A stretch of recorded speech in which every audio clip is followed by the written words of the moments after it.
my team. But the fight is with Conor. Tony, how does it feel to have that belt, and who has the real belt, you or Conor? Hey, you know what? It doesn't matter. This thing's real enough for me, and we'll soon see Conor, you know, but right now I'm not worried about him.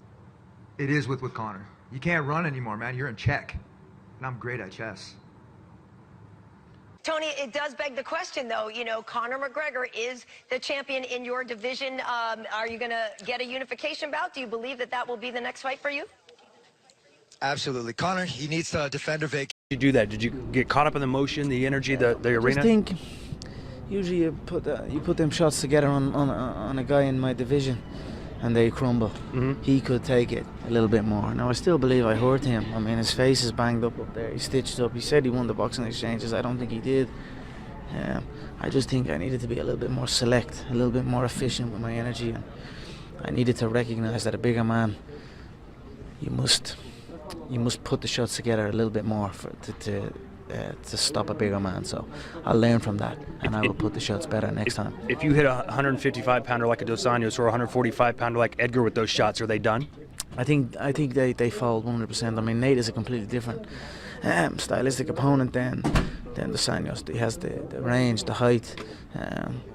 I think if it had been a scheduled fight with what it was supposed to be, I would have came out victorious, but it is what it is. Considering how vocal you are, obviously there's some brushback you heard on Twitter what Jose Aldo had said. What's your response to those who feel this is sort of some comeuppance for you?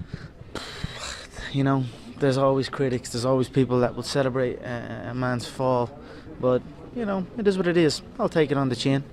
This is the fight business. Many wins, many losses. I've lost many times before in all different forms of fighting, so well, I'll face it head on and come back like a champion that I am. And this may seem like an awkward question, but you've been on top for so long. How does it feel to lose? You've only been known winning lately. Yeah, I mean, it stings, but this is life. Sometimes they're up, sometimes they're down. Most likely, if Conor is not fighting Floyd Mayweather somewhere, we'll get Conor McGregor. Hey, if he wants to come in, McNuggets is going to have a chance. But I'm going to have the real belt, and he's got that fake belt that everybody has. You know, he got somebody else's belt. The guy's got such an egotistical mind. That's him. He's got a pass for me right now. But I guarantee you, he likes a game opponent. I see this. We need to unify this belt. We do have the same management. We always express this, and maybe conflict of interest, maybe not. But it's not my concern, because I gave this guy a pass. So I'm right here, right now, stepping in front of you saying, Conor McGregor, you need to fight me, Tony Ferguson. You can't run anywhere. I'm coming after your ass, McNuggets, all day, every day, and twice on Sunday. All right, Tony, you know what? If Conor's next, no matter what, if he doesn't want to defend it, then whatever. I don't care. I'm here right now. I just won this belt. I'm fresh. I don't have any injuries. I'm ready to go back to the drawing board on Monday. You go ahead, like I said, spend your money, enjoy your time with your kid, and you know, when you come back and you really want to do this fight, you're going to have a real fighter on your hands. Hey, bro, hey, Tony Ferguson, I call my shots before, but I don't do that bullshit talk because, hey, man, I'm classy like that. How important would a fight with Conor be for you? Is that something you really care about? Not really. It is. I would only because, I mean, I don't give a shit about a red panty night. My favorite color is blue. Everyone's talking about Conor McGregor and Floyd Mayweather. You've got experience in both the ring as well as the octagon. Are people underselling Conor McGregor and his chances against Floyd Mayweather, or is everyone right in saying he's got no shot? You know, you want to throw hands with an Olympic boxer, you're going to get your ass kicked. You don't even know. I don't care how many different boxers you try to train with. This is a completely different sport. You got to respect it. You know what? Everybody's got a shot. You know, it's a fighter's chance, you know, and anybody can knock out any single day. But this isn't 4-ounce gloves, man. This is a completely different sport. When you get hit, you can't take him down like he tried to do with Nate Diaz. That being said, I'll go toe-to-toe with absolutely anybody inside that octagon. And I'll point and prove it no matter what. You want to box? Let's box inside the octagon. I don't have to take you down. Let's go. Now, as far as Conor and Mayweather are fighting, I know it's a big market for Conor, and I know he's trying to make that cheddar. So I say, go ahead. He has a new kid coming along the way, so I give him a pass. So as far as Kukui is concerned, I'm always going to haunt him. And, you know, he's going to have that haunt if he tries to run away from me. But my wife doesn't really, I mean, I'm sorry, well, that's personal. I'm sorry, yeah, that's personal. But what I'm trying to tell you is, son, it doesn't matter. The money isn't for the fight game for me. You know what I mean? You stacked your chips and I want to know where your heart's at, bro. But we are fighting for the interim title belt, and that is considered the real belt if Conor doesn't come back. Dog. You know it. I'm the boogeyman. I'm El Cucuy. And what you do is when you piss off the boogeyman, you're going to get relentless back. Because of everything to play. I mean, you're forced to wait and wait and wait. What's it been like for you this whole time? Humbling. It's been awesome. I couldn't have asked anything better. I spent so much more time with my kid. You know, I mean, you did what you had to do for the game, and we thank you for that and raising the pinnacle for the money. But I want to know where your heart's at. If you can really defend that belt, and if you really were in it for that sole purpose of the Bushido. And respect, keep taking your time off, do your thing, but we're here waiting for you, buddy. Kevin Lee was the only one that had enough balls, enough gumption. I told him when I interviewed with Fox, I told him, I was like, look. I'm not injured. I had fun out there. I hope the fans and I hope the first responders tonight that were there in the crowd for Vegas, that they enjoyed the show. I took a little bit more damage than I wanted to, but honestly, they didn't hurt. I prepared more than I should have for this fight. You got to market yourself. You got to get some more fights, and you got to bleed a little bit more. Well, he's going to fight. He's going to bleed, and he definitely marketed himself to get this interim lightweight title. Nobody else was there. The fact that Conor has not mentioned your name, like you said, does it give you any alarm that he's going to try to go somewhere else? Or do you feel, like you said, that you do have him pinned in now?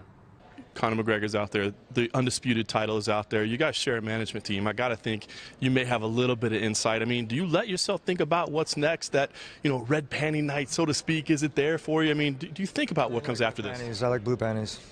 I don't care. Like, this is chess, man. This is check. It's going to be checkmate soon. He's got nowhere else to run. Literally, he's running out of time. He needs to defend or vacate. If he doesn't vacate, he needs to defend it. But I'm going to tell you what. Just set it down, Conor, and just fucking walk away. Nobody will get hurt. So, I mean, for me, you can fucking say that if you want, but, I mean, depending on whatever, I'm sure he wears panties now. You know what I mean? I mean, if you get to that certain spot in your life, he's going to be worried about me. But right now, I'm the champ. I'm here to defend this thing, and I'm here to go after the real belt. I'm not going anywhere, but I'm going to be humble in this whole entire thing. I'm going to demonstrate to the younger generation that they don't have to talk shit in order to get their things done. Because if he wants to retire, and if he's not going to defend a vacate, he's not going to try to fight me. There's no insider information. He's never spoken my name. I'm one of the most ruthless vatos out there, man. I got 10 consecutive victories. I hold a lightweight consecutive victory thing, and I'm aiming for that Hall of Fame spot. And this guy, he doesn't want a part of me. I'm not aiming at him. I don't give two fucks. Point and clear. I didn't get here by doubt. I got here because of hard work and everything that I've ever done, having fun from active rest all the way up to the fight leading up to it, is what I do. I don't want to fight somebody that doesn't want to fight me or compete with some of the best. Because when you're saying I'll fight anybody... After the fight, you had some words for Conor McGregor. Of course, you're being asked about him over and over again. Do you think he has anywhere to go, or are you confident that he will be fighting you next? Check. Straight up. This is chess, man. You got nowhere to go. You're in check. So you need to defend. Don't vacate the thing, because you know what? This isn't about the money fight. What it is about pride, man. You don't want to see me holding your real belt, buddy. So you need to defend it. And if you want, go ahead and just leave it right there. Sit it down and just walk away. Okay? Just sit it down and walk away. Nobody will get hurt. Do you get the impression that Conor will want a challenging fight like yourself, or that he will walk away from it? I know Conor. Conor's a gamer. He's an athlete. And as much as I talk and everything else, it would be the most impressive game fight in the world. And I feel that if he wants a game opponent, you can't go to Nate. Nate's not your game opponent. You want a righteous opponent. You want somebody who wants to talk. Look, I say some of my best material. I was quiet this whole entire time, man. I would say some of my best material for you, buddy. So if you start hearing things about Nate, will you start talking up, or do you feel like you've done the talking, though? That is the talk, right? This is what it's about. You have an interim title. I'm not hurt. I'm definitely not hurt. They didn't give me any disciplinary, no violation, no nothing. So if I'm not hurt, you need to defend, straight up. So that's in the rule book. UFC, I didn't write it. UFC did. Dana White has said that. Conor, but right now I'm not worried about him. Right now I'm worried about just holding this and then showing my baby boy as soon as I get back. First off, where's the sunglasses at? We all have our sunglasses. We're ready to pop them on, and you're not wearing them right now. Congratulations, brother. We saw you go for a lot of submissions. We're used to seeing you do your darts choke, your head and arm triangle, everything from a front heel lock. Is this a part of your arsenal that we haven't really seen you submit from your back? Absolutely. The game plan was to get him so aggressive that he wanted to use so much energy. He had me pinned up against the cage, which I'm sure a lot of people were unsure of. But I had him in a can opener situation, which I use with a lot of different jiu-jitsu people, which takes a lot of energy out of them.